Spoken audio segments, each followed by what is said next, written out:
modify a four-wheel drive from stock to what you want on a strict budget that's split over a couple of years, yet you want to use it off-road at the same time, that raises some questions. What do you start with? You got to get that right. What is most important to your build? That's what I'm about to show you. Right now, you might have a four-wheel drive and it's not quite modified. It might be mildly modified, but you want to get it to your ultimate rig so you can do those trips you've always dreamed of doing. We made it to Twilight Cove, but you're struggling to figure out what you need to do first. What is the correct order? Because if you get that wrong, it could give you setbacks, and you have a strict budget you got to stick to. Well, you're not alone. This is the most difficult question that most people face when they go to build their 4x4. They want to get it from there to there as fast as they can, but they also want to use it at the same time. What I'm about to show you is a 3-year plan which you can condense yourself or stretch out to suit your own budget needs, and it goes in 3 stages. The foundations of the four-wheel drive, so you can use it, to enhancing the functionality and the comfort of the vehicle, and then the final stage, which most people don't actually need to go to. That's more of the advanced stuff, the correct order of doing it, so you get the most out of your vehicle and you get the most out of your trips and you get the most enjoyment out of everything. Let's not beat around the bush. Building a four-wheel drive is not a cheap process, especially if doing all 3 stages. Realistically speaking, this is my estimated average cost for each stage/year. If you want it in 3 years, that's what it's going to look like. If you want to take longer, you can still follow this process. So how do we do it? I'll show you how right now.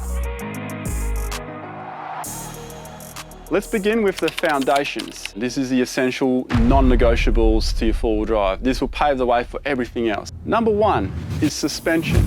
Now, some of you may be surprised because I used to say that suspension should be one of the last things you do. And it should be if you have all the budget now to build the vehicle. But we want a vehicle we can use over the next 3 years because we're on a strict budget and make things work. If we need to do minor adjustments to that suspension later because the vehicle's gotten heavy, that doesn't cost too much. And then you can get a suspension checkup at the same time. So let's just do suspension at the start. How far you want to go is up to you, but I suggest you stick to about a 2-inch lift. And with that 2-inch lift, just go monotube shocks, not the remote reservoir shocks. The only difference is one will stay cooler than the other, and it will last, this one over here will last a lot longer than the monotube. You can get a suspension kit for somewhere around $2,000 to $3,000. This will pave the way for our tires. If you bought a brand new vehicle and you have alloy wheels on it with brand new tires, they're not all-terrains. I suggest that you take those brand new tires and wheels and you sell them and you use that money to buy your steel rims with some off-road tires. That is going to stretch your budget even further. And don't just assume that all-terrain is what you need, because mud terrain is not all about mud terrain. Mud terrain is your off-road tire and your all-terrain is your semi-off-road tire. I highly suggest you check out all-terrain versus mud terrain so you can make a proper decision on which tyres, because those tyres you're going to be stuck with for a long time. $2.5 grand will get you a decent set of tyres, and they should last you at least 3 years. And go slightly bigger. Don't go too big, but it's up to you how big you want to go. The third thing on the list, recovery gear. You need the recovery gear. And this includes recovery boards like Maxtrax. They are super vital to a four-wheel drive, especially if you're on the beach by yourself or in any environment really by yourself. You have a way of self-recovering without needing to know how to use a winch and all the other stuff. I'd also suggest that here you are going to get general recovery gear. Just go and you get like the whole bag of the whole lot. We're looking at around $500 to $750 including the tracks. So that gives you a good kit. This brings us to number 4, which is the tow hitch. If you put a tow hitch on your vehicle, not only can you tow trailers now, it's a serious hill, but you now have a recovery point at the rear. So should you get stuck somewhere and someone else has a winch, they can winch you or they can use your snatch strap to pull you back. And speaking of going back, why not go forward? Say you're following a mate and you get stuck, you want to go forward, you don't want to go back. That's when you need recovery points on the front, the next thing on the list. For about $500, you should be able to get recovery points on the front of your vehicle. Rated recovery points. That's very important. Don't use your tie down points because they are not real recovery points. The last thing you need for your vehicle, you've got a recovery gear, you've got your suspension, you've got your tyres, you need means to air down and air up. I'm allowing a very small budget here for a cheap compressor Not like your dirt cheap one, but like sort of like your mid-range cheap one, and of course a deflator, because this is going to enable you to lower your tyres, which is going to protect them, but then also the means to raise the pressure in your tyres, because you'll destroy those tyres if you do not have highway pressures in them at highway speeds. There's another video on that too. There's a whole resource at the end of this. We are now going to add the fridge. Oh, ice cream! Because I'm allowing for travel during the whole build, right? So a 10-day trip, you can't really do that with an esky, like an icebox, you know? You're gonna run out of ice and your drink and your food's just gonna go all soggy and warm. Get a fridge. Don't have a dual battery system, who cares? Doing a travel that I'm used to, I usually travel, stop, which allows me to top up my battery the entire way along. One of my mates has been doing this for a very long time. He never had a dual battery system. He always ran his fridge off the front. Every time at camp, he turned the car off, the fridge turns off. If he was base camping, he'd get a solar blanket. Now that's adding a bit of cost, but there's an option there. Of course, everyone makes mistakes and you could end up with a flat battery. Help me! The jump starter pack. Just make sure that the jump starter pack isn't some really cheap version, and get one that jump starts a diesel if you have a diesel vehicle. If you have like a big V8 petrol, make sure it can actually handle that. This takes us to nearly $10,000 in the first year. I did say it was going to be a heavy year. Now you can split this year over a year and a half or 2 years, because you are laying the foundations first, which is the essential part. Before the next phase, there is still room in the budget for the first non-essential. That is a simple pull-out awning. 120 bucks to say up to 400 bucks. You can always upgrade to something bigger later on if you got a wagon, because if you got a wagon, you kind of want to utilize all that space, but we'll get to that. So much space. Throw stuff in. And there we are, that's year one. I might have mentioned that you now have all the necessary things, the essentials, but if you do have a 70 series, you've got nowhere to rest your elbow while you're driving. The best addition I've done to the interior, fancy an armrest, well, you can support the channel at the same time. Not really something that you must have. No, actually, you must have this. Year two is all about enhancements to functionality and comfort in order of this.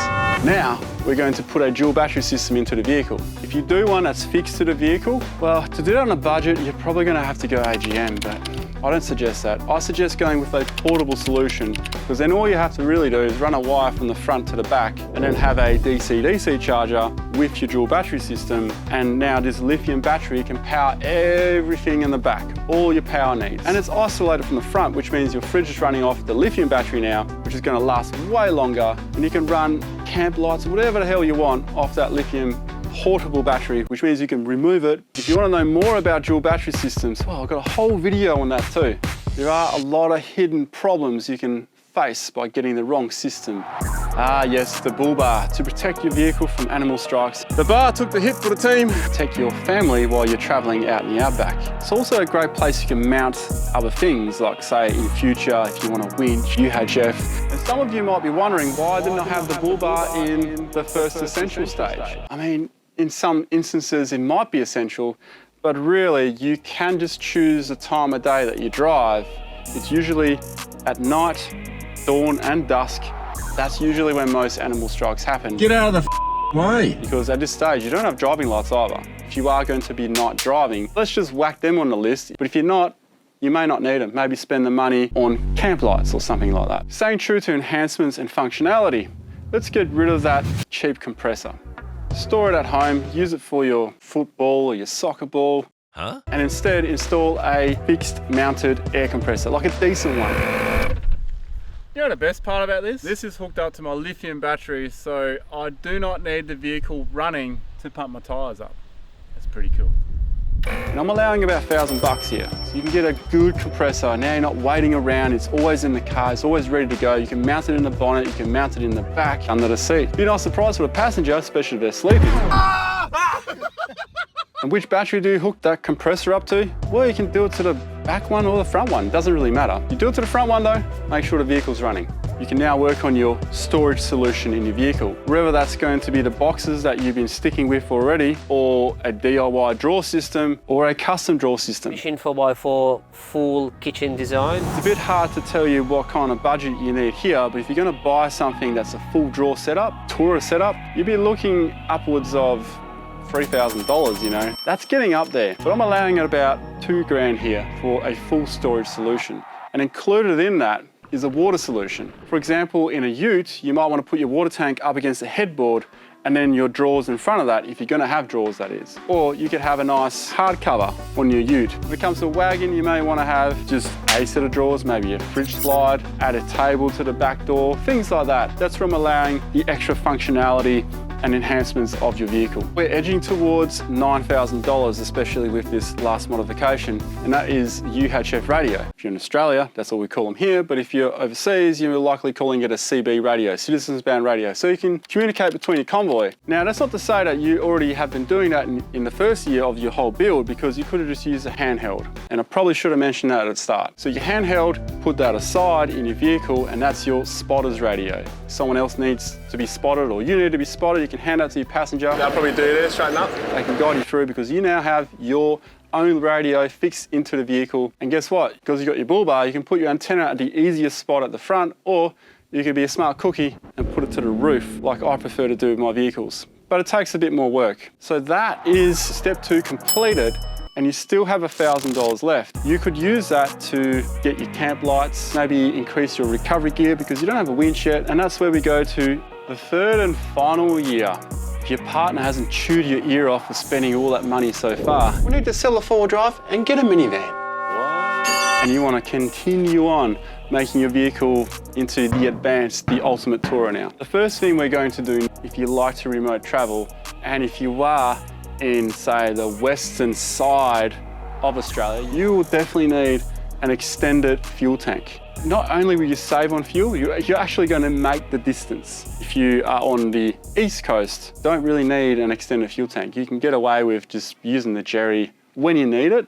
And with most vehicles, for about under $2,000, you should be able to get an extended version of whatever tank you have now. So a replacement tank or an additional tank. If you have a ute, you could possibly have a fuel tank on one side and a water tank on the other side on that headboard. It's all about getting yourself to the magic range of 1,000 kilometers. If you can get to that, you can do most desert tracks with the assistance of some jerry cans instead of a ridiculous amount of jerry cans. You can now add the snorkel or the winch. You're now in the advanced stage of your vehicle. You should have a fair idea of what you should need. And I'd likely go the snorkel first and then the winch. Really stucco. If your vehicle does have a raised air intake, you may be able to get away with it. You know, if you're not planning on going through deep water crossings, then you don't need to really do anything about it. The winch will cost you about $2,000 for your mid-range, but allow a bit more in the budget for the winch. You need a few more bits added to your recovery gear in order to actually make that winch functional to its full potential. Because when you're really in the shit, we're a bit stuck, you need more force from that winch. Or maybe extension. And you can get that simply by having a bit of extra equipment and some extension ropes. Without the extension ropes, you might not be able to reach that log or tree up there, because what's on your normal winch drum is not really that much in the scheme of things. It might sound like a lot. I've got 25 meters, I've got 30 meters. Yeah, but when you pace that out, you kind of wish that you were 5 meters closer to the tree, but you're stuck in this mud or sand or whatever it is you're stuck in. Depending on where you sit with individual items and what you like to spend on, you know, the quality or the price or the brands that you prefer to go, if you kind of lean towards the above average considered quality, then you are already at 25,000. But if you have more of a budget in some areas, you still have more to go. I do have the list continued, and the next 3 things on the list, I mean, they're likely things that you may not have thought of, or you might have been thinking the whole time, well, why wasn't that here? Diff lockers, engine tuning, 270 awning. Many of you perhaps were thinking at the start, you know, where's the 270 awning? Do you live in WA where the weather's fine, you don't really need one? Or do you live on the East Coast where it's raining all the freaking time? We're in a very soggy and wet New South Wales. Some of you may want that in the functionality enhancement section. Engine tuning, I don't need it. Many people don't need it, but some do. For example, VDJ, underpowered V8s, Land Cruiser. Say your vehicle's not performing with all the extra mods and the bigger tires and all that. It's now up to you. Do you want to tune it? Do you want the awning, or do you want the diff lockers? For most people out there, with your regular vehicle, that is the order of the list that I would follow, and now you have the ultimate rig. For all the extra bits and pieces that you need to know, I have done dedicated videos on that specific area of the vehicle so you can avoid falling into all the traps and all the mistakes that people make and all the hidden things that people don't tell you. For example, the bung under the airbox. Who tells you about that? Thanks for watching, guys, and good luck with your build.